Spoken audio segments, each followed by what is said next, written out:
Teman-teman yang dimuliakan oleh Allah, hari ini kita akan belajar tentang sebuah tema di mana tema ini yang menyebabkan diangkatnya derajat seseorang di hadapan Allah Subhanahu wa taala, atau sebaliknya dihinakan dan disungkurkan ke dalam api neraka karena lisan. Karena apa, Bu? Lisan, karena mulut kita. Maka dari itu subhanallah, sebelum kita berbicara panjang lebar tentang apa itu bahaya lisan bagi kehidupan kita dan bagaimana kita memanfaatkan lisan yang Allah berikan, mari kita bersyukur terlebih dahulu akan nikmat yang Allah berikan, yaitu nikmat berbicara. Bu, saya mau tanya, pernah nggak kita lihat atau ibu lihat ada orang itu yang tunawicara atau bisu? Pernah?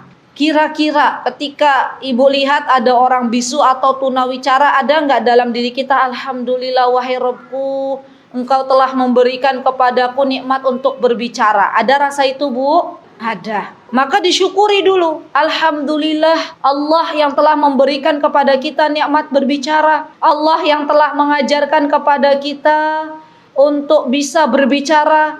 Karena kita lahir ke dunia ini dalam keadaan belum bisa berbicara. Ya kan? Ada nggak bayi yang ujuk-ujuk lahir kemudian dia bisa ngomong?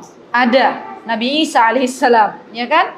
Itu Nabi Isa. Di Prambanan ada nggak? Kalau ada, semuanya sudah viral ya, sudah masuk ke media-media. Ada bayi di Prambanan jebrol bisa bicara gitu ya? Nggak ada. Maka yang mengajarkan kita untuk berbicara itu adalah Allah. Allah berfirman, "Allamahul bayan." Allah yang mengajarkan kita untuk berbicara. Subhanallah. Ini ada dalam surah Ar-Rahman ayat 4, nanti boleh dilihat lagi. Allamahul bayan, mengajarkannya pandai berbicara. Allah Azza wa Jal. Ar-Rahman, 'allamal Qur'an, khalaqal insan, 'allamahul bayan. Ya, Masya Allah. Kemudian Allah Subhanahu wa taala menjelaskan dalam surah Al-Balad. Apa kata Allah Subhanahu wa taala? Alam naj'al lahu 'ainain wa lisanan wa syafatain wa hadainahun najdain. Alam naj'al lahu 'ainain. Kata Allah Subhanahu wa taala, bukankah aku telah berikan kepada manusia itu ainain? Apa itu ainain? Dua mata. Siapa yang beri kita mata? Allah. Wa lisanan wa syafatain. Dan juga Allah yang telah memberikan kepada kita lisan. Allah yang telah memberikan kita syafatain. Apa itu syafatain, ibu-ibu? Dua bibir. Wa hadainahun najdain. Dan Allah yang memberikan kepada kita petunjuk kepada dua jalan. Ya, subhanallah. Apakah yang akan kita pilih adalah jalan ke kanan atau jalan ke kiri? Apakah yang kita pilih jalan kebenaran atau justru yang kita pilih adalah jalan kesesatan?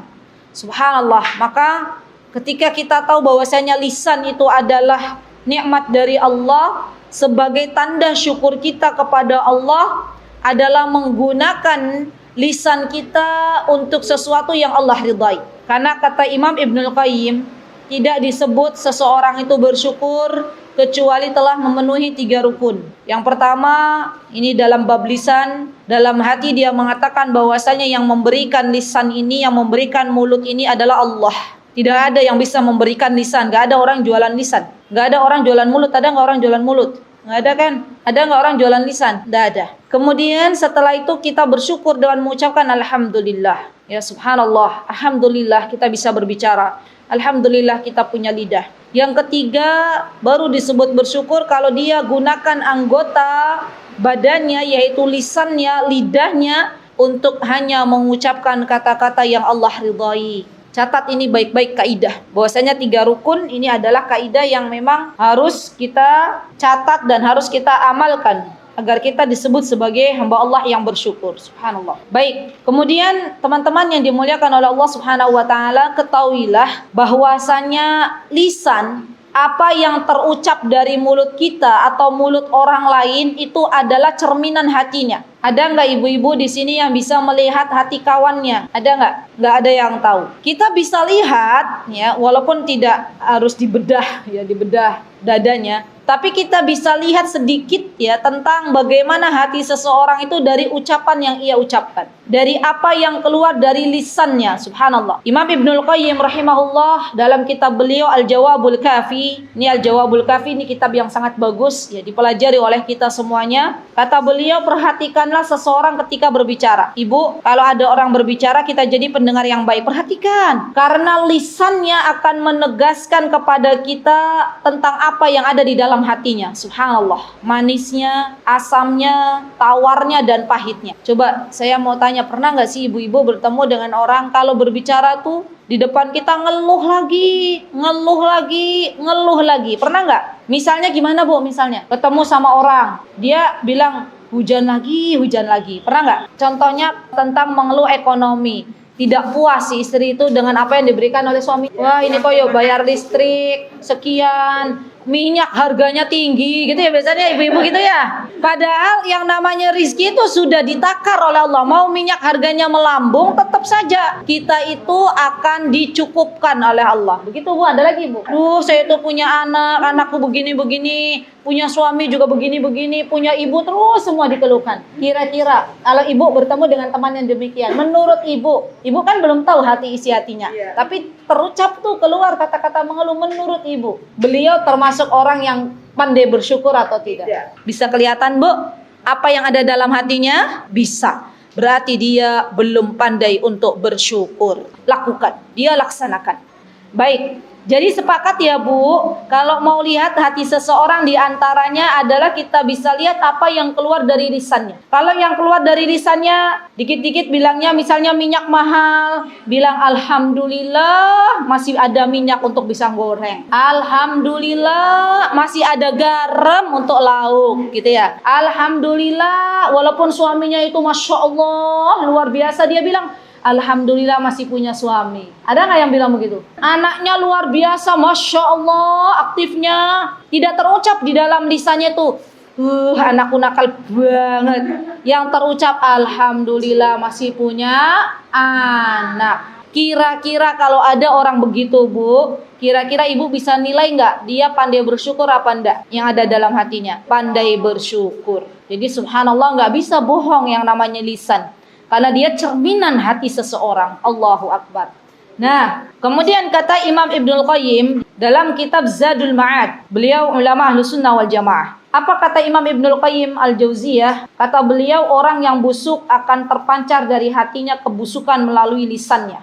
Sedangkan orang yang baik akan terpancar pula kebaikan dari lisannya. Subhanallah. Maka lisan ini seperti senjata bermata dua. Dia bisa menjadikan seseorang tinggi derajatnya di hadapan Allah karena lisan. Tadi contohnya adalah bersyukur. Maka barang siapa yang bersyukur, akan Allah tambahkan nikmatnya dan Allah angkat derajatnya. Subhanallah. Dan juga dia bisa menjadi hamba Allah yang tidak bersyukur atau mengkufuri nikmat Allah. Contohnya adalah tadi yang tidak qanaah. Maka subhanallah, di antara perintah Nabi kita Muhammad sallallahu alaihi wasallam agar kita menjadi hamba-hamba Allah yang bersyukur dengan lisan. Kalau mau berbicara itu dipikir dulu. Kalau nggak bisa bicara baik, maka pilihannya adalah diam. Rasulullah SAW mengatakan, man kana yu'minu billahi wal yaumil akhir falyaqul khairan aw liyasmut. Apa artinya? Man kana, barang siapa, yu'minu billah, beriman kepada Allah Azza wa Jal, wal yaumil akhir, dan hari akhir, maka pilihannya hanya dua, falyaqul khairan, berkata-kata yang baik, aw liyasmut, atau diam.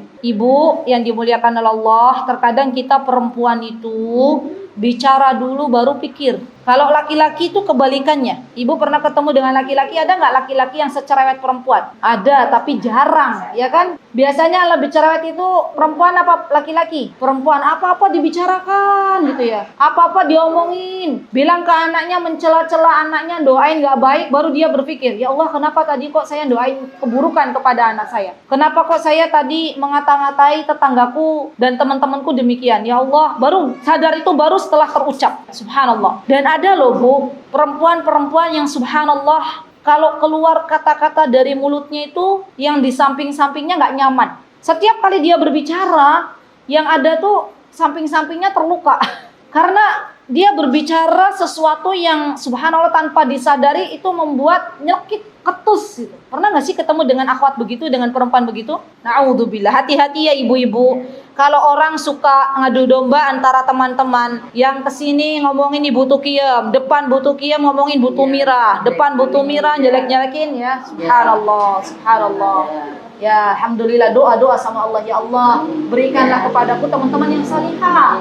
Karena kalau teman yang salihah itu nggak bakalan ngomong-ngomongin. Bu, resepnya gini. Kalau ketemu sama orang, dia suka ngomongin orang lain di depan kita, ngomongin fulana, fulana, fulana. Nanti kalau kita nggak bersama dia, kita yang jadi bahan omongan. Itu namanya mengadu domba. Ini diantara bahaya lisan. Ya, terkadang seseorang itu tidak menyadari kalau dia masuk ke dalam namimah. Maka hati-hati dengan lisan. Kalaupun tidak bisa berbicara baik, maka hendaklah diam. Napa Bu kalau nggak bisa berbicara baik, dikunci mulutnya, seret gitu ya. Masya Allah. Kemudian ibu-ibu yang dimuliakan oleh Allah, setelah kita tahu bahwasanya kalau tidak bisa berbicara baik, maka kita diam.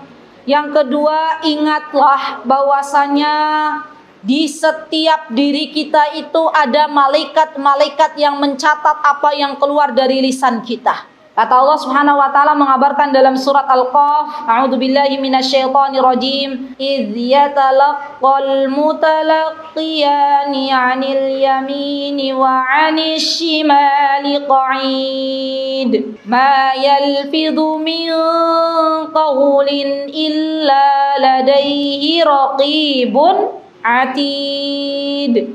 Apa-apa yang kita keluar dari lisan kita, di samping kanan kita, di samping kiri kita itu ada pencatat-pencatat. Ya, ada utusan-utusannya Allah yang mencatat semua yang keluar dari lisan kita, yaitu Raqib dan Atid. Subhanallah Bu, besok nih di akhirat kita akan diberikan rapot oleh Allah, dan itu semua dosa, semua pahala akan tertulis di sana. Semua amal solih yang kita lakukan di dunia, barang sekecil biji atom akan tertulis. Semua kedoliman manusia yang dilakukan di dunia akan tertulis. Semua yang keluar dari lisan, mungkin dia bisa selamat di dunia, tapi tidak bisa selamat di akhirat. Subhanallah. Bahkan kelak nanti ada orang yang dia di dunia rajin ibadah, puasanya oke, dia puasa Daud. Puasa Daud itu puasa sehari puasa, sehari tidak. Itu namanya puasa Daud, boleh dalam Islam. Yang nggak boleh itu puasa untuk pesugihan. Yang nggak boleh itu puasa ben dagangannya laris. Yang nggak boleh itu puasa penuh mutih, itu yang nggak boleh. Kenapa? Karena yang namanya puasa itu untuk Allah, bukan untuk kepingan-kepingan dunia. Bukan, sama sekali bukan. Kalau ada orang rajin puasa Senin Kamis, ada orang yang dia biasa umroh bolak-balik, ada orang yang biasa dia sholat malam baca Al-Quran, tapi lisannya nggak bisa dijaga. Ketemu sama fulana, dia menyakiti dengan lisannya, mendolimi dengan lisannya, bertemu dengan tetangganya, ya digosipin nanti tetangganya, terus mendolimi orang lain, maka besok di akhirat orang-orang yang pernah didolimi, baik itu dengan lisannya ataupun dengan anggota badannya, datang minta kepada Allah, wahai Rabbku, dulu dia pernah begini-begini kepadaku, wahai Rabbku, dulu dia pernah mendolimi aku begini-begini. Dan subhanallah, pengadilan di akhirat itu gak bisa disogok, hakimnya Allah. Gak bisa. Orang yang jahat akan ketahuan kejahatannya, orang yang baik akan ketahuan kebaikannya. Maka kata Allah Subhanahu wa taala, kalau kamu merasa terdolimi oleh si fulanah ketika di dunia, ambil kebaikan fulanah untukmu, ambil salatnya, ambil puasanya, ambil umrahnya. Subhanallah. Kalau sudah habis, maka apa yang dilakukan? Yang dilakukan orang lain yang dia dolimi itu nanti dosanya ditimpakan kepada dia. Kira-kira orang ini rugi atau beruntung Bu? Yakin rugi. Karena nggak bisa lagi sholat, sudah habis. Pahalanya habis, keburukan orang ditimpakan untuknya. Na'udzubillah summa na'udzubillah. Maka hati-hati dengan lisan. Apalagi sampai na'udzubillah summa na'udzubillah kita mengkufuri nikmat yang telah Allah berikan melalui suami kita. Suami kita yang dari menikah telah berbuat baik kepada kita, kepada anak-anak kita. Suatu hari ternyata suami kita melakukan sebuah kesalahan. Tiba-tiba lisannya berkata, "Wahai suamiku, kamu tidak pernah berbuat apa-apa kepada kami." Subhanallah. Selama ini perbuatan baik suaminya tidak pernah diakuinya. Allahu Akbar. Maka kata Rasulullah SAW, aku melihat mayoritas penduduk neraka itu adalah wanita. Maka para sahabat bertanya, ya Rasulullah, kenapa? Apakah mereka tidak beriman kepada Allah dan kepada Rasulnya? Kata Rasulullah SAW, bukan mereka tidak beriman kepada Allah dan Rasulnya, melainkan mereka tidak bersyukur atau mereka mengkufuri nikmat yang telah diberikan oleh suaminya. Subhanallah. Ini menjadi bahan evaluasi kita bersama sebagai istri. Apakah kita sudah menjadi istri yang bisa mengucapkan kata-kata yang membuat suami kita sejuk, nyaman dengan perkataan lisan yang kita keluarkan, atau justru suami kita nggak betah di rumah itu karena cerewetnya kita? Coba saya mau tanya, ada nggak di sini bapak-bapak yang nggak betah istrinya saking cerewet? Ada. Suaminya baru datang dari luar rumah langsung Pak dari mana? No, dapat uang berapa? No. Dia hanya berterima kasih kalau suaminya ngasih fulus. Kalau nggak ngasih fulus, nggak terima kasih. Ya, subhanallah. Maka ini hati-hati ya teman-teman, karena ini merupakan bahaya lisan. Ya, kalau kita tidak mensyukuri nikmat yang telah Allah berikan, subhanallah. Bahkan kata Rasulullah SAW ini mudah-mudahan jadi bahan evaluasi kita. Apa kata Rasulullah SAW? Innal abda, seorang hamba Allah, la yatakallamu bil kalimah, mengatakan sebuah kalimah min ridwanillah, yang mana kata-kata yang keluar dari lisannya itu membuat Allah ridha. Contohnya tadi, bersyukur, alhamdulillah, subhanallah, la haula wala quwata illa billah. Itu Allah senang nggak? Baca Al-Quran, kita istighfar, astaghfirullahi wa atubu ilaik, itu Allah suka. Ketika kita berkata-kata kalimat thayyibah, kata-kata kita baik, yang keluar dari lisan kita baik. Maka kata Rasulullah SAW, la yulqi laha balan yarfa'ullahu biha darajat. Allah angkat derajatnya, Allah kumpulkan dia pahala, nanti kelak di akhirat bisa melihatnya. Subhanallah. Ibu, ucapkan aja subhanallah bihamdihi subhanallahil azim dengan lisan kita. Itu besok timbangan kita di akhirat itu berat, Bu. Ya, subhanallah. Kita ucapkan aja astaghfirullahi wa atubu ilaik. Semua masalah itu ada solusinya. Allah kasih solusi. Kalau dada kita terlalu sesak ya, ingin mengadukan semua yang ada di dalam masalah dunia, atau banyaknya permintaan kita kepada Allah, perbanyak istighfar, maka Allah kasih jalan keluarnya, Allah kasih solusinya. Subhanallah. Allah itu minta itu kepada kita itu kalau punya masalah, dua keadaan, dua hal yang bisa kita lakukan. Yang pertama bersabar, artinya kalau bersabar kita tidak mengeluh, kita tidak mengucapkan kata-kata yang akhirnya misalnya bersuudzon kepada Allah Subhanahu wa taala. Kenapa Allah begini? Kenapa Allah begitu? Kan ada yang begitu ya, menyalahkan Allah. Kita bersabar, menerima takdir Allah. Kita bersabar atas semua ujian yang Allah berikan. Kemudian salat. Salat itu adalah berdoa. Dari mulai takbiratul ihram, doa iftitah sampai salam, itu semuanya isinya doa. Maka kalau ada wanita yang dia punya masalah, dia bisa bersabar, menahan lisannya untuk tidak mengeluh, menahan lisannya untuk tidak menyalahkan Allah, kemudian dia salat, adukan semuanya kepada Allah, maka Allah kasih solusi. Dua itu. Karena Allah Subhanahu wa taala berfirman di dalam Al-Qur'an, "Wasta'inu bis-sabri was-shalah." Ibu, sampai kalau kita nggak punya garam di rumah, yang pertama kita minta itu Allah. Kalau ibu misalnya suatu hari menemukan anak-anak yang belum salih, adukan kepada Allah, ya Allah, dosa apa ya Allah yang aku lakukan dengan suamiku sehingga anakku begini. Astaghfirullah wa atubu ilaik. Istighfar, minta ampun kepada Allah, kemudian minta, ya Allah, Engkau yang maha menggenggam hati anakku, salihkanlah hati anak-anakku, salihkanlah anak-anakku. Subhanallah. Lisan, itu kan dengan lisan, berdoa dengan lisan. Subhanallah. Nah, kemudian sebaliknya, wa innal 'abda la yatakallamu bil kalimah. Ada seorang hamba yang dia berkata-kata dengan sebuah perkataan min sakhatillah, yang mana Allah murka kepadanya. La yulqi laha balan yahwi biha fi jahannam.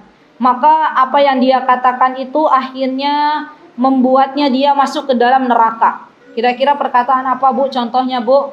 Berdusta. Berdusta, berbohong, itu adalah sebuah perkataan di mana kebohongan itu akan membawa kepada keburukan. Wa innal kadhiba la yahdi ilal fujar. Ya, wa innal fujar, kalau sudah buruk maka akan diseret ke dalam api neraka. Kemudian hati-hati juga begini, Bu. Jangan sampai perkataan kita nih mengucapkan kata-kata yang akhirnya Allah murka. Contoh misalnya, ada bulan Syuro. Ibu tahu bulan Syuro enggak? Kira-kira bulan Syuro itu siapa yang menciptakan bulan Syuro? Siapa yang menciptakan bulan Syuro? Allah. Allah menciptakan 12 bulan, di antaranya ada bulan Syuro. Jangan sampai lisan kita terucap dari lisan kita, datang bulan Syuro artinya bulan sial. Ya subhanallah. Karena masih ada di antara kita itu yang menganggap bulan Syuro itu bulan sial. Menganggap bahwasanya jangan menikah di bulan Syuro. Sekarang pertanyaannya, apa dosanya bulan Syuro? Ya kan? Apa dosanya bulan Syuro? Bulan Syuro itu Allah yang menciptakan, subhanallah. Maka kita jangan ikut-ikutan, Bu. Jangan ikut-ikutan, biarkan orang mengatakan bulan Syuro bulan sial, tapi kita nggak boleh mengatakan itu. Artinya ketika kita mengucapkan bahwasanya bulan Syuro itu bulan sial, berarti kita telah menuduh Allah telah membuat bulan sial. Subhanallah. Ya. Dan subhanallah teman-teman, ketika kita akan berucap, ketika kita akan berbuat, mulai dipikir, kira-kira ini benar nggak ucapanku? Benar nggak apa yang akan saya perbuat? Subhanallah.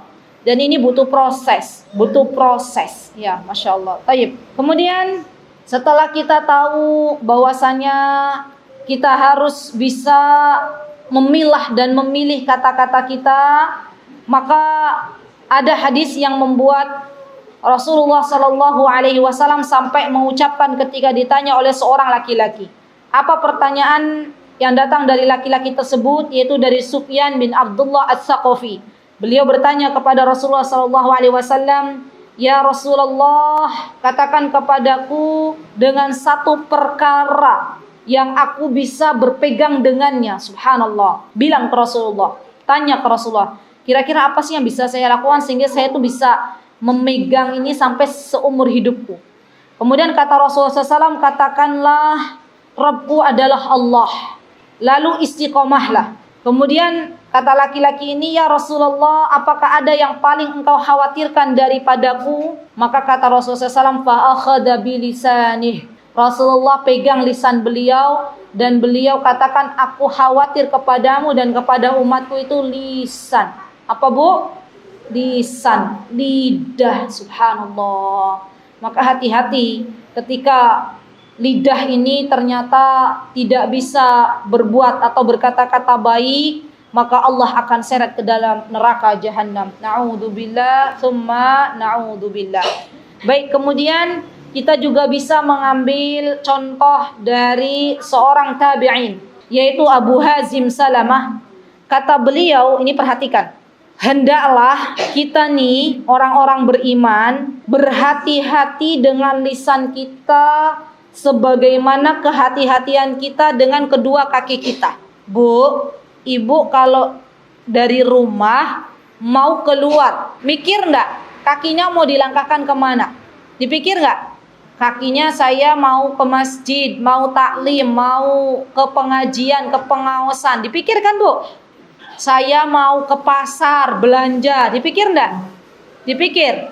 Ada enggak yang asal keluar rumah, asal enggak tahu lah, enggak ada tujuan gitu, ada enggak? Ada nggak yang keluar rumah nggak pernah berpikir lagi? Yang penting pokoknya jalan lurus saya ikutin, jalan berbelok ikutin, sumur di depan jeblung. Ya, nggak ada kan? Mesti kan mikir tuh kaki kemana. Nah, harusnya sebagaimana kita berpikir kaki kita akan pergi kemana, begitu pula dengan lisan. Harusnya dipikir apa yang akan terucap dari lisan kita. Subhanallah. Karena yang namanya lidah itu tak bertulang ya. Jadi subhanallah, kadang lebih cepat perkataan itu daripada perbuatan kita. Subhanallah. Ini evaluasi untuk diri kita masing-masing, Ibu yang dimuliakan Allah. Kalau mau bicara hati-hati, terutama kepada anak-anak kita. Karena orang terdekat kita yang ada di rumah kan anak-anak dan suami. Yang masih punya orang tua, hati-hati. ketika berkata kepada orang tua. Allah melarang kita mengucapkan ya kepada orang tua, begitu kan? Apalagi sampai membentaknya, dan bentakan itu dengan lisan.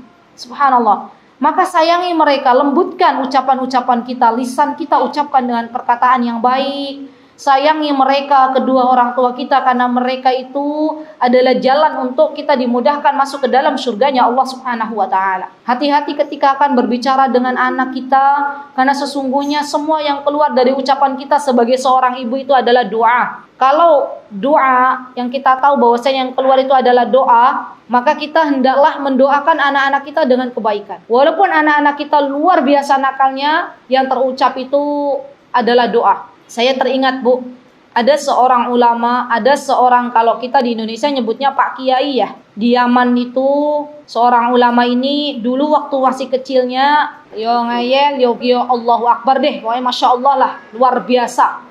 Nah, ibunya ini selalu bilang begini, Allah yahdik, Allah yahdik. Orang Arab tuh kalau sudah gemes dengan anaknya, yang terucap itu doa Allah yahdik. Kami tahu kalau misalnya ada orang tua sampai mengucapkan Allah yahdik kepada anak, itu artinya anaknya sudah Masya Allah luar biasa ya, sudah bikin orang tuanya gemes. Subhanallah, ternyata Allah mengabulkan doa ibunya. Allah yahdik, semoga Allah berikan kamu hidayah. Allah berikan hidayah kepada anak tersebut, dan anak tersebut ya tumbuh menjadi seorang yang dewasa dan menjadi seorang ulama. Allah menjadi rujukan bagi masyarakat Yaman untuk meminta fatwa dari beliau. Subhanallah. Sekarang jujur ya, Bu, ada nggak yang punya anak laki-laki yang anak laki-lakinya itu Masya Allah luar biasa?